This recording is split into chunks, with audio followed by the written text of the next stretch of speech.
அற்புதமான ஒரு குழந்தை பிறந்தது அடியன் கண்ணி. கழுத்திலே தாலி இல்லை, கட்டிய கணவர் இல்லை, கையிலே ஒரு குழந்தையோடு வீதியிலே நடமாடினால் இந்த உலகம் என்னை தவறாக பேசுமே என் நன்றி. அங்கே என் தாயானவர்கள் அஞ்சி நடுங்கிட ஆதவன் கொடுத்த சூரிய பகவான் கொடுத்த அந்த பெட்டியிலே வைத்து ஓடும் கூரமா நதியிலே என்னை விட்டார்கள் என் கண்ணே. ராதா ரமண கோவிந்தா.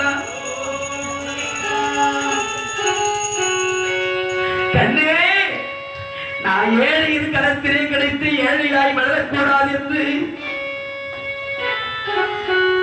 பொன்னும் மணியும் என்னோடு வைத்து நீ வளர்ந்து ஆளாகினால் யான் யான் நீ யாரைத்து ஓடும் கோரமான நதியிலே அந்தரங்க தோழியின் உதவியோடு கொண்டு வந்து என்னை அனாதையாய் விட்டார்கள். அந்த பெட்டியானது அலையில் அடித்து கொண்டு வர அத்தினாபுரத்திலே தேரோட்டியாய் விளங்கக்கூடிய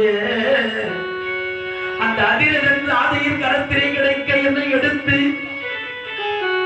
அசரீரி வாக்கு சொன்னபடி எனக்கு கண்ணன் என்று பெயர் சூட்டி வளர்த்தார்கள் என் கண்ணே.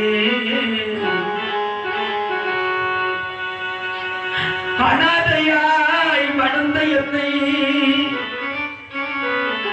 தேரோட்டி மகனாய் இருந்த என்னை துரியோதனானவன் தட்டி கொடுத்து ஆறுதல் கூறி அங்க தேசத்துக்கு என்னை அரசனாக்கி கொடை வள்ளலாக்கி தானப்பிரபு கொடுத்து கரம் சிவந்தோர் இடது கை கொடுப்பது வலது கை அறியாது தானம் செய்யக்கூடிய கண்ண மகாராஜா என்று உலகோர் அறிய நான் பாராட்டுகளை பெற்றேன் என்றால் அதற்கு காரணம் அந்த துரியோதன அடியன் கண்ணி. உண்ட வீட்டுக்கு ரெண்டகம் நினைக்க கூடாது, உப்பிட்டவரை உள்ளளவு நினைக்கணும். செஞ்சோற்று கடல் கழிக்க துரியோதனுக்காக யுத்தம் செல்லுகிறேன்.